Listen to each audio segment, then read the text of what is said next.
Hey team, welcome back. Today we will be discussing participant violence in sports. Issues related to sport violence occur in different managerial contexts. Therefore, it's important to understand the relevant laws and understand how case law has applied in the past so that sport managers can help to avoid, mitigate, and otherwise diminish the potential liability for the issues that arise when issues of violence break out during a sport related or recreational event. From an organizational standpoint, it's important to understand how the actions of an employee potentially could create liability for the organization if we're talking about a non-intentional tort. When it comes to hazing, we will soon find out how things like reckless conduct and negligent supervision work to potentially create liability for the organization. From an independent actor standpoint, sport managers often see issues arise related to participants on the field engaging in acts that are not normally associated with the sport or expected in the field of play. This also can apply to conduct of coaches and referees and third parties. Therefore, again, it's important to understand how these different legal concepts work in the context of sport management. Generally speaking, violence in sports occurs at a much higher clip than what is accepted generally in society. Incidents of violence, however, are increasing at all levels within sport. And for us as future sport managers, it's important for us to be able to effectively set standards and then enforce those standards to maintain civility and maintain the duty of care that we owe to those who participate in our leagues or in our organizations to make this as safe as possible of a sport or activity. So you folks read the textbook. The textbook makes some very interesting observations about violence in sport. Um, it opens up by talking about how how someone would be penalized by the law if they um, acted in a way off the field of play that was generally acceptable on the field of play. So if I tackled someone while I was not actively playing football, that could be potentially an assault or battery. But we condone that type of action on the field of play, or more extreme, fighting in hockey is not penalized under criminal or civil law in most circumstances. But we would certainly potentially charge someone with assault and battery if they did the same at a bar after one too many adult beverages. So, as we see the level of violence in society increasing, we need to ask ourselves as sport managers what level of violence is reasonable and permissible. We eventually will be setting the rules within the organizations that we occupy. And so, what type of violence or what types of aggressions are really acceptable or necessary to effectively play a sport or engage in an activity, and then what is just above the pale of comparison. And then the textbook also makes a very interesting point here, or a question. Why should members of society be offended by violent behavior when coaches and teams are often rewarded with violence? So that's something to ponder. Let's talk for a brief moment about the difference between civil and criminal law.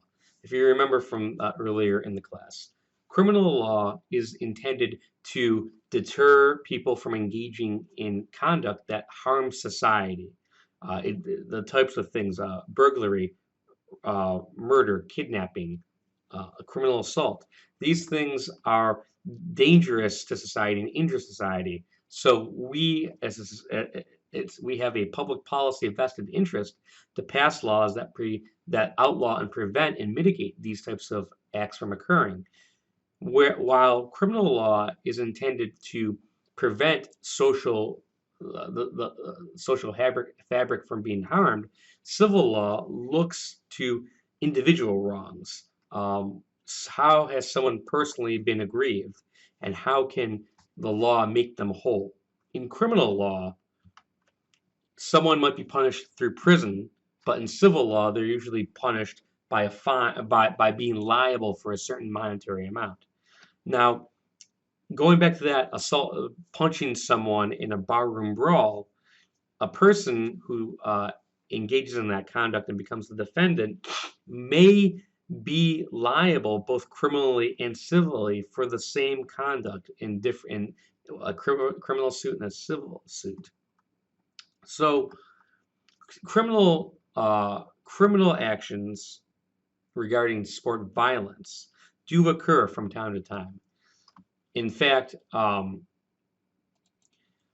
however, we've seen prosecutors choosing not to bring many criminal assault or battery causes of actions because they are reluctant in terms of it being a poor a, a poor way to spend the finite resources of the taxpayer, and instead prosecutors choose to concentrate on more socially destructive crimes like murder or rape or things that are involve extreme depravity.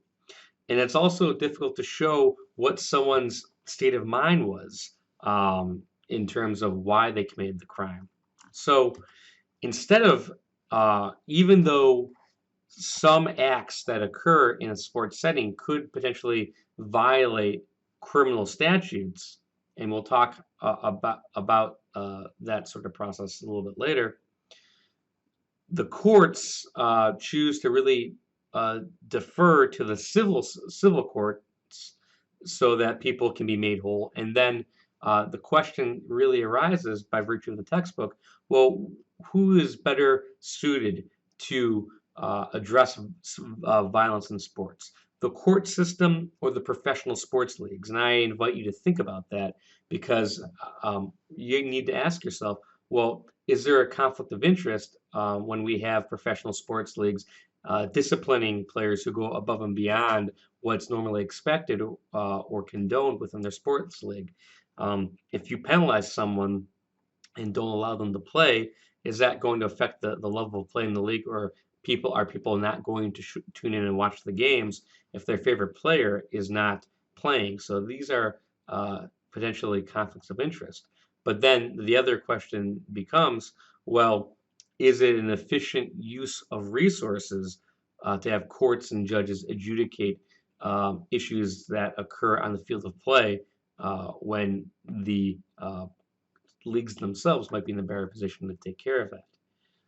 So the question becomes, which entity is better suited to handle violence, courts or sports leagues? Or, as an alternative, as referenced in the textbook, should the legislature try to solve this issue by passing a sports violence act to create criminal penalties for people who purposefully or intentionally cause injury to another if they're trying to take someone out, like we saw allegedly take place in the Todd Bertuzzi case with Steve Moore. So that's something to ponder. Now, if we move away from criminal law, because with criminal law you need it's a higher threshold in terms of the burden of proof the prosecutor must meet in order to get a conviction, and we're talking about intentional actions usually. Here, with civil cases, individuals who are aggrieved bring claims against the one who hurt them. And we've got different types of behavior. Remember back to negligence, that is a situation where there's no intent to harm. But with reckless conduct, also known as willful or wanton conduct in the legalese, as well as intentional torts, or I'm sorry, with reckless misconduct and willful and wanton conduct, there is also no intent to harm. But here there's just a severe sort of abdication of duty, and because someone fails to abide by their duty, the logical consequences of their inaction and reckless disregard for their consequences lead to an injury. Now, with intentional torts, there is a direct intent to harm. So, torts our claims are really not all the same. There could be no intent, like in negligence, as well as in reckless misconduct, although that's more of a abdication of your duty. And then intentional torts are, again, you're intentionally engaging in your act to harm. With intentional torts, the first type that the textbook talks about is assault. So assault is traditionally defined as some sort of threatening or menacing behavior that puts someone in who is on the receiving end of that threat in imminent harm, in apprehension of imminent harm. So there's these three elements. There needs to be intent to cause immediate harm. So you're looking at someone's intent, the defendant's intent. Then we look to see objectively whether or not the plaintiff, the victim, was put in apprehension. So was their intent to put them in harm? And then was there an apprehension that by the plaintiff here that they were going to be injured? And was there a lack of consent? Did that person not tell the defendant that they could do this? So, for example, the question of consent here is what is consented to in the sports setting. So when you go and play soccer, do you consent to being slide tackled versus do you consent to being kicked in the groin? What types of potential injuries or types of violence are you allowing yourselves to be subject to? So for assault, it's not a question about whether or not the defendant actually was going to follow through with their action, but it was more about the act of, did you mean to do what you meant to do? Did you mean to create that action that was going to lead to that person's apprehension? Now, battery is a little bit different. With assault, there's no need to actually make physical contact. Instead, the threshold question with assault is whether you meant to put someone in apprehension of receiving immediate harm. With battery, you actually do have physical contact, and here it's some harmful or offensive touching. So again, there's an intent aspect. Did the defendant intend to cause that harmful or offensive touching? Did that harmful and offensive touching actually was that completed? And then was there no consent? So if you actually, if that person who's committing that action against another individual, let's say you're playing a very tense game of rec league basketball, and someone goes and winds up and takes a swing at you, but they missed by a long shot. Depending on whether or not these elements of assault were met, that would create a valid assault, even though they missed. Now, with battery, if they actually complete the action and they make contact with you or your person, that will lead to an actual battery. And of course, you did not consent to this. Now, there is a defense here. Someone may be able to assert the defense of self-defense if they respond to another person's violence at a proportional level as what was presented to them, and then they need to use reasonable force. So um, you can't, if someone pushes you, you can't take out a firearm and shoot them and then claim it was self-defense. That was not proportionate force.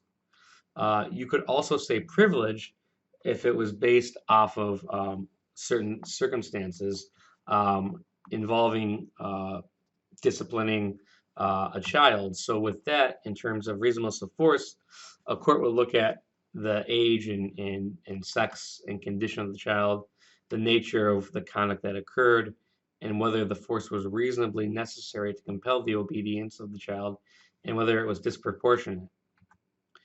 Um, so the textbook also talks about reckless misconduct, and reckless misconduct is a way to substitute one's intent.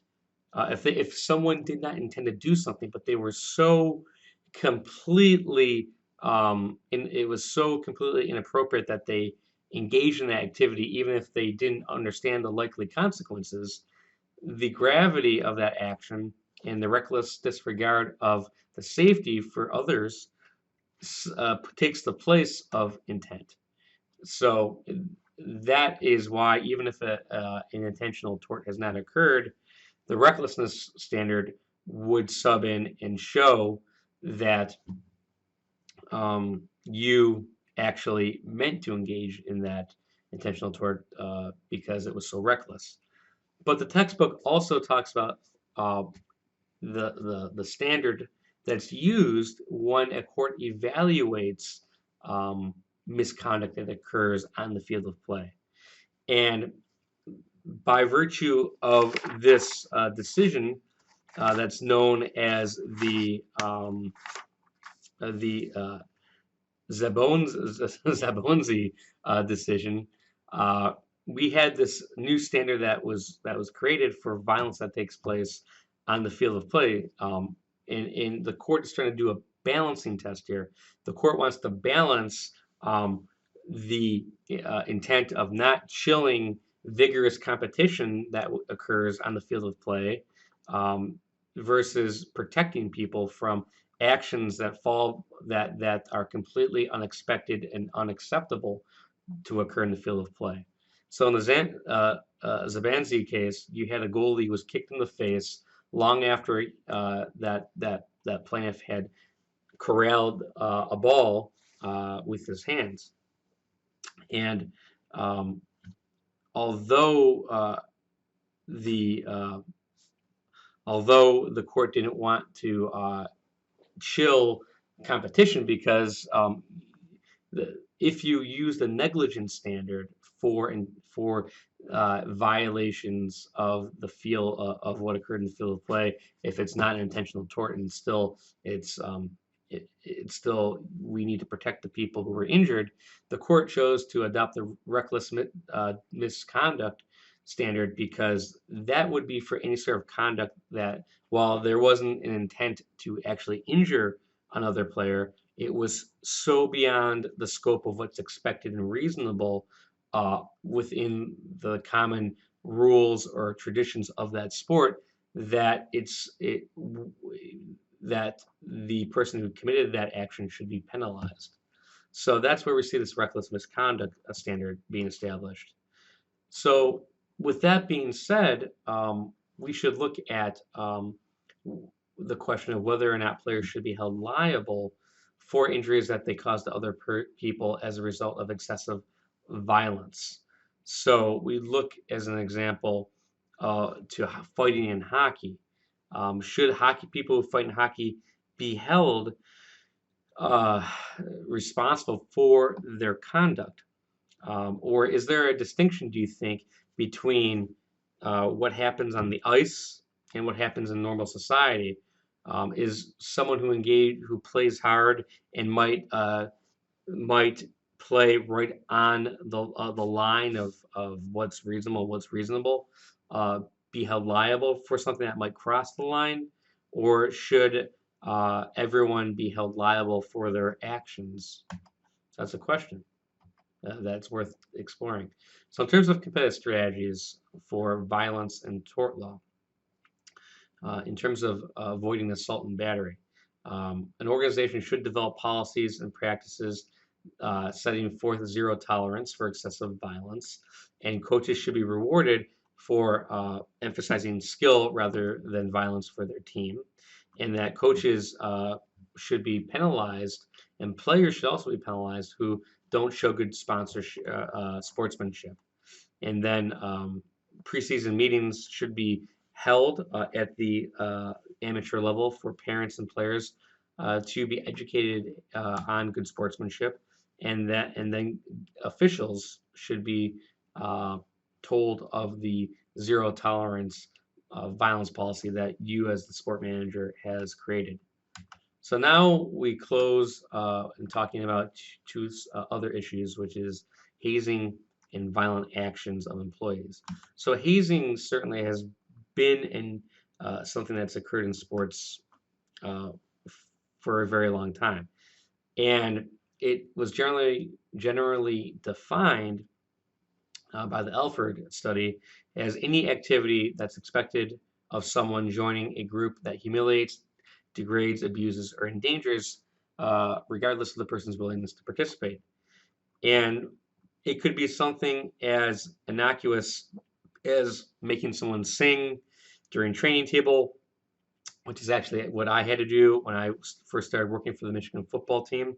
I had to sing in front of everyone during dinner, and it also is something that was looked at as a longstanding tradition or a rite of passage and that makes it a little bit difficult when we're talking about distinguishing rites of passage from hazing.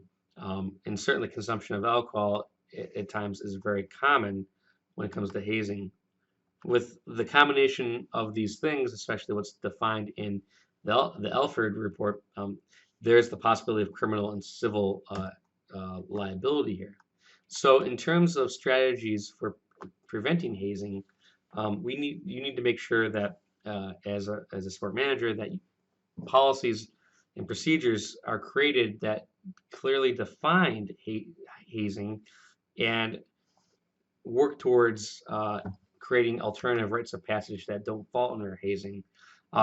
Encourage students to report instances of hazing. Historically speaking, this it's been difficult to get people to report instances of hazing, and then in order to help facilitate that, parents and other community members should be involved to help with the implementation and development and implementation of hazing policies. And then this goes without saying, a culture of respect should be created within your organization. Coaches should develop mentoring programs and develop positive relationships. That's also important. So, in terms of vicarious liability for employees' violent acts, it should be noted that typically employers are not going to be found liable for the intentional acts of their employees. However, there is a potential for an organization to be liable for negligent supervision or negligent retention, like with the Tom Janovich versus California Sports, where Kermit Washington viciously attacked Rudy Tomjanovich during a basketball game, and Kermit Washington had a reputation as being an enforcer, and his employer, California Sports, who I believe were the Lakers, did not discipline or discharge Washington despite that reputation. In fact, they kept him around because of that. So this was found to be uh, negligent, uh, negligent retention, and therefore the Lakers were liable. Now, in terms of Bounty Gate, that happened relatively recently. Although there was no players that sued the Saints, the authors of the book chapter make the argument that the Saints organization had been held liable. So competitive strategies for avoiding liability for actions of employees is to make sure that the organization develops clear disciplinary policies to prevent unsportsmanlike and violent behavior by its employees and their athletes, and to make sure that they're enforced uniformly, even-handedly. And also make sure that the coaches know the difference between fair and competitive strategies and those that might lead to violence. And then finally, ensure that disciplinary sanctions for excessive violence are done in a way that are sufficient to prevent future behavior or that sort of behavior. So that's just a brief introduction to violence in sports, and I hope you guys enjoyed it, and I look forward to continuing the conversation.